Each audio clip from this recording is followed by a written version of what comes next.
Yes. Mr. Mattson, don't interrupt me, please. Right, Mr. Mattson, do not interrupt me, please. I think the court is making a big mistake here. Mr. Mattson, I've never signed anything for Mr. the court. Mattson, if you don't stop talking, I'm going to your device. Well, I didn't want Mr. Mr. Mattson, Daly stop as my talking. attorney. I'm a living flesh and blood man. They're trying to sentence an all caps name. It's not me. I'm a living flesh and blood man. You're after a fictional person. This sovereign citizen just went head-to-head with one of the most no-nonsense judges I've ever seen, and let me tell you, it did not go well for him. The judge wasn't having any of his nonsense, even as the guy kept rambling on with the usual sovereign citizen script. It's honestly painful how he just won't stop talking, but the judge shuts him down hard with some absolutely savage responses. This might be one of the most frustrating sovereign citizens I've ever watched, and the judge's reaction? Brutal. Let me know in the comments what you think his IQ is, because I swear this guy might be running at room temperature. Anyway, let's jump in and watch this guy get completely wrecked by the court. The only one I've ever taken an oath to is God Almighty himself. There's only one lawgiver, one creator, one judge. That's God Almighty. That's who I recognize. And sir, you are Robert Joseph Mattson, correct? Well, I'm a living flesh and blood man, attorney for a public officer or statutory citizen judge. I'm a living flesh and blood man. All right. You are the living flesh and blood man who's known as Robert Mattson, correct? Attorney for Robert Joseph Mattson, which would be the all caps name. Judge, there was something that I was trying to talk to my attorney about. Before you let me out of the hospital, I was in the hospital or the jail. I was experiencing a lot of pain and trouble. The jail was not treating me properly. After I got out of the jail, I went to the hospital, and they hurried and rushed me to Toledo Hospital, where I almost died. Had I not been released from jail when I did, I would be dead in that county jail. All right, Mr. Mattson, we're here for your sentencing hearing today. I'm not really able to address issues of medical treatment while at the jail. Well, I was just saying that there was something I agreed to. Mr. Mattson, don't interrupt me, please. The medical treatment that people receive at the jail is not within my purview, and I'm not going to address that today. So, well, I just saying I was going to correct my. Mr. Mattson, do not interrupt me, please. Have you had an opportunity to read and review your pre-sentence report? I did with the secretary for Mr. Daly. Have you had an opportunity to discuss your pre-sentence report with Mr. Daly? I haven't had an opportunity to discuss it with him. I did with the secretary. My secretary got a hold of him. Mr. Daly, if you could just let me allow him to finish his answer. What were you saying, Mr. Mattson? I did with the secretary. I talked to her over the phone and told her everything looked good. And I believe Mr. Daly was supposed to get back a hold of me. I don't know if he got too busy or something else happened. All right. Thank you, Mr. Mattson. Mr. Daly, you wanted to say something on that issue. Yes, my secretary contacted him in regards to the PSI. He said everything was right. He had no complaints about anything. I still tried to contact him back, didn't get an answer. All right. So what we'll do is have, if Mr. Daly, if you'd be willing to step out into the hallway, we have an iPad out there that we can log into the Zoom session. And I don't think he needs that. He's ready to be sentenced, yeah. You have any other questions, Mr. Mattson? Yeah, Judge, I think the court is making a big mistake here. Oh yeah, clearly the court is the one making the mistake here. Definitely not this guy, right? Honestly, it seems like he'd be better off back in a padded room arguing with a wall, because that's clearly where he shines. I mean, how exactly is threatening the judge right before sentencing supposed to help your case? He says it wasn't a threat, but come on. Let me know in the comments if you'd call it one, because I'm still trying to figure that out. If this guy seriously thought he was going to win the judge over with that performance, then he might be even more delusional than we originally thought. At this point, I'm just waiting for him to pull out a tinfoil hat and start ranting about government mind control. I've not. I appreciate that, Mr. Mattson. And we've discussed it. Any of my rights or immunities. I'm not a statutory citizen. I am sovereign. I not somebody who's under the Mr. Mattson, jurisdiction. I've never signed anything for Mr. the court. Mattson, if you don't in the stop talking, I'm contract. going to mute your device. Okay? I've discussed all of these issues with you before. Okay. And Well, I object, but I mean, Mr. you're going to Mattson, sentence me. That's what you're all doing. right.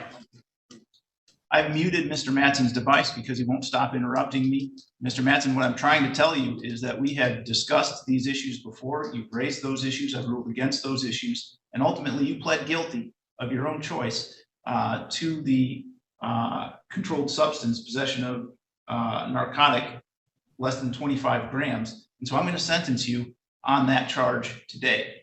If you'd like, I will have Mr. Daly step into the hall and you can have a breakout session with him so you can speak with him about your pre-sentence investigation report. If you have questions or things that you want to talk with him about regarding that report. So I'm going to unmute your device now, and I want you to tell me whether you want a breakout session with Mr. Daly or not.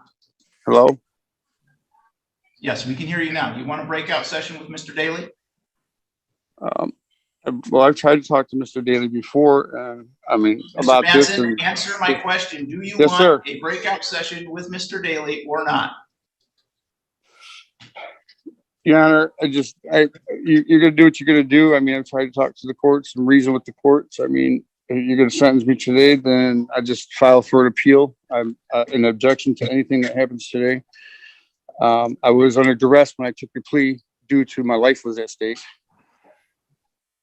Mr. Mattson, please answer my question. Do you want a breakout session with Mr. Daly or not? Mr. Daly hasn't been much of help for me, Your Honor. So I mean, that is not an answer to my question, Mr. Mattson. Please answer the question. You want a breakout session with him or not? Sorry, Your Honor. It just ain't been doing me any help, no justice at all. I mean, I've already said what I had to say. If the courts is going to sentence me today, then that's what they're going to do. I don't agree with anything that's going on today. I'm sorry. It's just my life was at stake when I had talked to the courts. All right, Mr. Mattson, please stop Yes, sir. talking. So you refuse to answer my question about whether you want a breakout session with Mr. Daly or not. The law. Well, I didn't want Mr. Mr. Mattson, Daly stop as my talking. attorney. Yes, sir. Is it just me, or is anyone else getting serious Charles Manson vibes? Kidding. Kind of. But seriously, I cannot stop staring at this guy's giant hat. It looks like he's about to hit the rodeo right after court. Pretty sure hats aren't even allowed in the courtroom, but of course Mr. Sovereign Citizen here thinks he's above all that. He's checking every single box. Hat on indoors, non-stop interruptions, refusing to answer basic questions. Yep, textbook Sovereign Citizen behavior. And honestly, I'm just counting down the seconds until the judge finally drops the hammer with that massive sentence. The record, I placed Mr. Mattson on mute again because he's continually interrupting me. Mr. Mattson, what I'm trying to explain to you is that you have the right to discuss your pre-sentence report with your attorney before the sentencing. I've asked you 4, 5, maybe 6 times now whether you want to have the opportunity for that breakout session, and you won't give me a simple yes or no answer. So what I'm going to do right now is ask Mr. Daly to step into the hallway. We'll set up that iPad. I'm going to put you in a breakout session with Mr. Daly in order to make sure that I comply with with your rights to have that breakout session. So at this point, I'm going to set that up, whether you want it or not, so that we have complied with that requirement. Judge, I just had a repeat of him from the conversation you earlier had. I'm prepared for sentencing. All right, Mr. Mattson, you've now had an opportunity to discuss the pre-sentence report with Mr. Daly. Is that correct? No, he didn't want to hear me, Your Honor. He just told me that he was here to get me sentenced. I tried to talk to him about things. I tried to talk to him before we even went to court about things that was going on with my life and me about dying, and as far as being incarcerated in jail, which he didn't ever try to help me out, because if he would have did an investigation and known that I was in court and I was wrongfully put in jail. I told him I'm not a statutory citizen. I'm a constitutional citizen. I mean, he don't care to do anything to help me. All he cares about is just helping you guys out and get me sucked into the system. And it's wrong. All right. For the record, I did provide Mr. Mattson with an opportunity to with Mr. Daly in a breakout session. Mr. Mattson, Yes, sir. satisfied with Mr. Daly and the advice that he's given you? I'm not satisfied with the advice he's giving me. No, sir. Do you wish to explain or challenge the accuracy or the relevancy of any of the information that's in your pre-sentence report? The stuff that's in the pre-sentence report is directed to a statutory citizen. I'm not a statutory citizen. I'm a constitutional citizen. You cannot be a constitutional person and a statutory person at the same time, Your Honor. You have to be constitutional rights, which the court's designed to protect rights. So I was asking you, Judge, are you working as a banker or a judge today? I mean, there's nothing to show that there's even is there anything to show that there's even a contract between us? I mean, is there? This isn't a contract issue, Mr. Mattson. It's a criminal law issue. In order for the crime to exist, Your Honor, there must be an injured party. Is there an injured party? I mean, in the constitutional rights, share vistas colon 481 F 945. In order for there to be a crime, there ought to be an injured party. If there's no injured party, there's no crime. 2 words, drug test. This guy is seriously tweaking, and it's not even subtle at this point. Either he showed up high or he's crashing hard because he doesn't have access to his little stash while sitting in the hospital. Or maybe, maybe he's not on anything and he's actually just that clueless. You tell me in the comments, is he tweaking or just totally brainless? And for the record, no, you don't need an injured party to commit a crime. Threatening a judge, resisting arrest, yeah, those are still crimes, even if no one ends up in tears. That logic is basically like saying robbing a store is fine as long as nobody complains. Make it make sense. Right. I mean, Mr. Mattson, you're arguing the basis of your conviction. Again, you pled guilty to this charge. What I'm asking you is whether, Mr.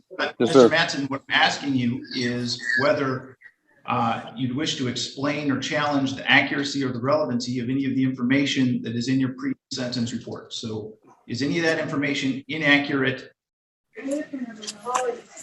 Inaccurate as far as the person that reports they're trying to sentence in all caps names. It's not me. I'm a living flesh and blood man. You're after a fictional person.